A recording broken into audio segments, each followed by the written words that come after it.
January 6th was a disgrace. American citizens attacked their own government.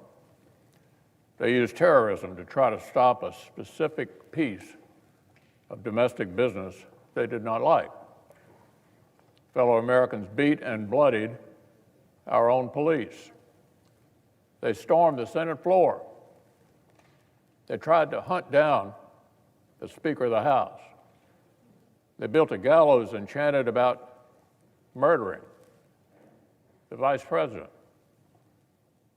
They did this because they'd been fed wild falsehoods by the most powerful man on earth.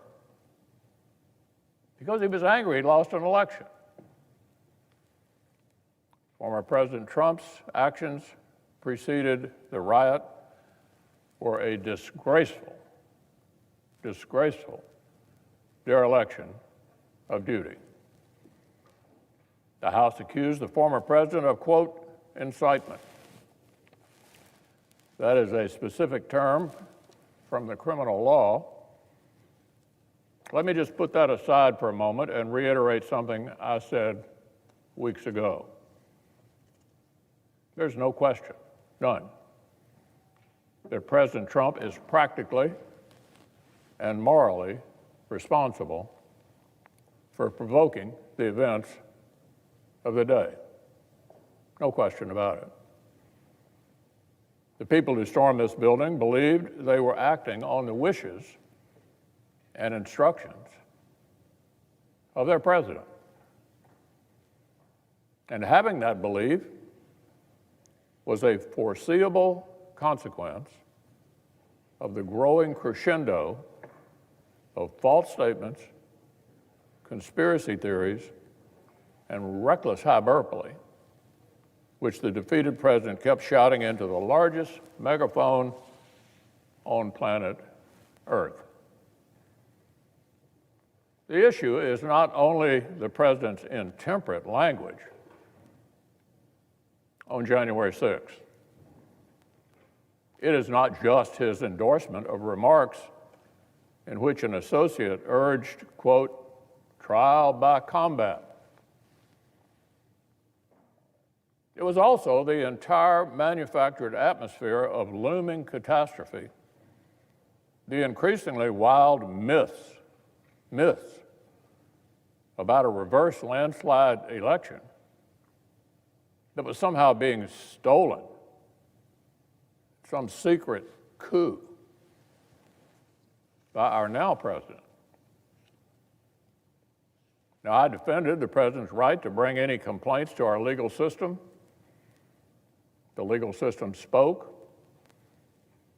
The Electoral College spoke. As I stood up and said clearly at that time, the election was settled. It was over. But that just really opened a new chapter of even wilder, and more unfounded claims. The leader of the free world cannot spend weeks thundering that shadowy forces are stealing our country and then feign surprise when people believe him and do reckless things.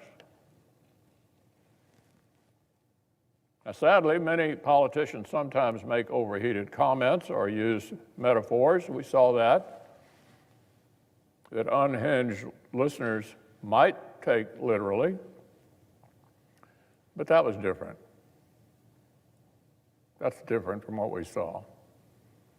This was an intensifying crescendo of conspiracy theories orchestrated by an outgoing president who seemed determined to either overturn the voters' decision or else torch our institutions on the way out. The unconscionable behavior did not end when the violence actually began. Whatever our ex-president claims he thought might happen that day, whatever reaction he says he meant to produce, by that afternoon, We know he was watching the same live television as the rest of us. A mob was assaulting the Capitol in his name. These criminals were carrying his banners, hanging his flags, and screaming their loyalty to him. It was obvious that only President Trump could end this. He was the only one who could. Former aides publicly begged him to do so. Loyal allies frantically called the administration. The president did not act swiftly. He did not do his job. He didn't take steps so federal law could be faithfully executed and order restored. No. Instead, according to public reports, he watched television happily, as the chaos unfolded. He kept pressing his scheme to overturn the election. Now, even after it was clear to any reasonable observer that Vice President Pence was in serious danger, even as the mob, carrying Trump banners, was beating cops and breaching perimeters,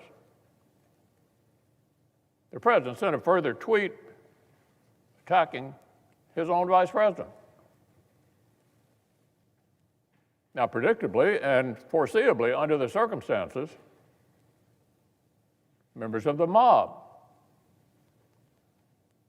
seem to interpret this as a further inspiration to lawlessness and violence, not surprisingly.